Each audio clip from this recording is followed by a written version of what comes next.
Installed when the building was erected in 1858, and it's been kept in perfect working order.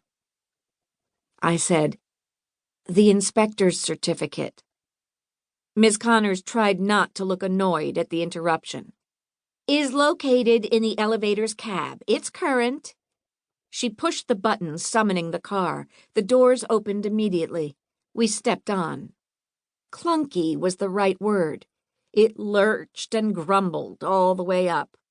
Finally, it jerked to a halt, its doors opened, and Miss Connors tugged with effort at the old-fashioned grille. "The building's color," I began, as we exited the car. "It was painted 2 years ago." "Would it be possible to repaint?" She raised her eyebrows. "Why would you? Wedgwood blue is perfect." Ted nodded in agreement. Personally, I thought that much Wedgwood blue was a garish detraction. 1858, I said. "Is the building seismically sound?" "Yes, there's a certificate for that, too, and it survived both the quake of '06 and Loma Prieta." I thought I detected a tiny, exasperated sigh. "Sure," Ted said. "I've checked all that out." Right. Finally, the elevator jerked to a halt. "The 4th floor," Connors said. "I've brought you here first because it's so special. It would make a wonderful office for you, Miss McCone." It was beautiful. Slanting ceiling with skylights, plenty of space, thickly piled beige carpeting, and, of course, the magnificent view through the A-shaped window. "Do you have a lot of furniture, Miss McCone?" "No, but I do have a lot of books." "Well, there you go." She gestured at the side walls with the built-in bookcases. "Restrooms?" "One on each floor next to the elevator." "Let's see the rest of it." Beside me, Ted was twitching with eagerness. "Who is the building's owner?"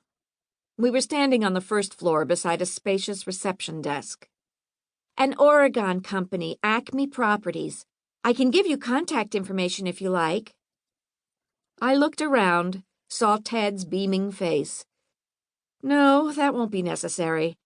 But can you tell me who the previous tenants were?" "A .com company. They failed, but now that sector of the economy is recovering, they are too. In fact, I had an inquiry about the building's availability just yesterday from them." Typical real estate agent's ploy. I didn't believe it, and I wasn't too sure about this building. True, it had everything we required, but some intangible disturbed me. Then I looked at Ted.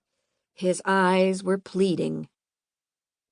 "Okay," I said, giving in. "Let's go back to your office and sign a lease." After we'd signed the lease, Bobby Connors treated us to lunch at the waterfront, and then we went back to have a second look at the building. Now I could admire the details that made it special.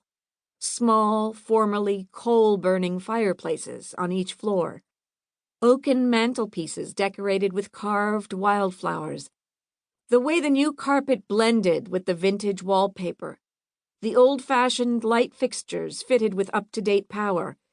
To my delight, behind an archway on the ground floor, I found an alcove with a mirror, coat hooks, and a bench. "What's this?" I asked. "A place for guests to hang their coats and store their wet boots in the rainy season," Bobby Connors said. "And for the ladies to check their hair and faces." I stared into the mirror, marred by patches where its silver backing had fallen away. My face appeared in pieces.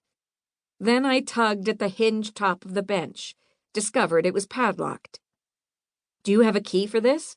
I asked. "No, that's a very old padlock."